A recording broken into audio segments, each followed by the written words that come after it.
কি আজব এক দুনিয়াতে পড়েছে, যে দুনিয়া আমাদেরকে থাকতে দেয়। আজকে যে দুনিয়ার জন্য আমরা এত কিছু করলাম, আমাদের আখিরাতকে ভুলে গেলাম। আখিরাতকে দৈনিক আমরা কয়বার স্মরণ করি? যে রব আমাদেরকে সৃষ্টি করেছে, যে রব আমাদেরকে রিজিক দেয়, সে রবকে আমরা দৈনিক কতবার স্মরণ করি? এটাই বিষয়।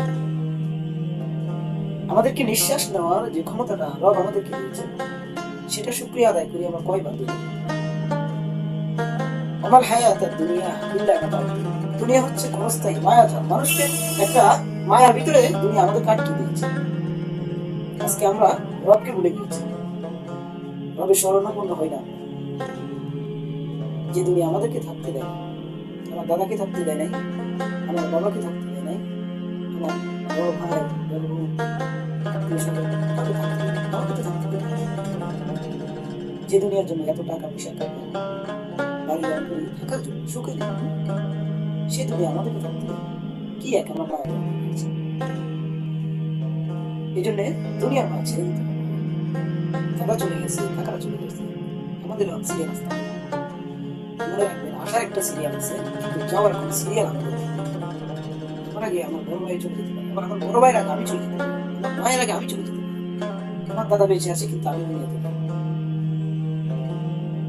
সন্তান, স্ত্রী, মা বাবা, পরিবার একটু সুখের জন্য সম্পদ কত লাগবে এই আমরা সম্পদের প্রতিযোগিতা করি। কে কত বড় বাড়ি করতে পারে, কে কত টাকা ব্যাংকে ইনভেস্ট করতে পারবে, রাখতে পারবে, সে চিন্তা আমরা আমাদের জীবনটাকে উৎসর্গ করে দিচ্ছি। কিন্তু যে দুনিয়া থেকে আমরা চলে গিয়ে পরে এক দুনিয়াতে থাকবো অনন্তকাল আখিরাতে, সে দুনিয়ার মায়া আমরা ছেড়ে দিয়েছি। সে দুনিয়ার কথাই চিন্তা করলাম, আখিরাতে আমরা ভুলে গিয়েছি দুনিয়ার। এই জন্য আমাদের প্রত্যেকটা মুমিনের কাজ হচ্ছে আখিরাতকে স্মরণ করা।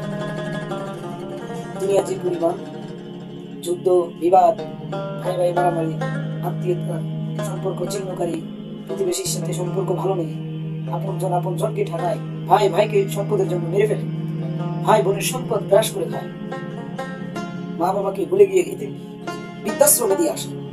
কিসের জন্য? সুখের জন্য, সুখ পাওয়ার জন্য। কিন্তু সে সুখ কি পাওয়া যায় এভাবে? সুখ দেওয়ার মালিক একমাত্র আল্লাহ, যিনি দিতে পারেন, যিনি তোমাকে সৃষ্টি করেছেন, যিনি তোমাকে রিজিক দেন, সে রব তোমাকে দিতে পারেন। এজন্য দুনিয়ার মায়া আমাদেরকে ছাড়তে হবে। আল্লাহ রাসূল সাল্লাল্লাহু আলাইহি ওয়াসাল্লাম বলেছেন, দুনিয়ার মায়া এবং ত্যাগকে ছেড়ে বেশি বেশি মৃত্যুকে স্মরণ করা, এটা হচ্ছে মুমিনের একটি গুণ।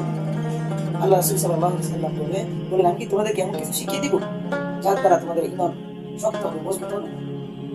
এক নম্বরে তোমরা সালাম বেশি বেশি প্রসার করো, আত্মীয়তার সম্পর্ক বজায় রাখো, আর সালাত আদায় করো।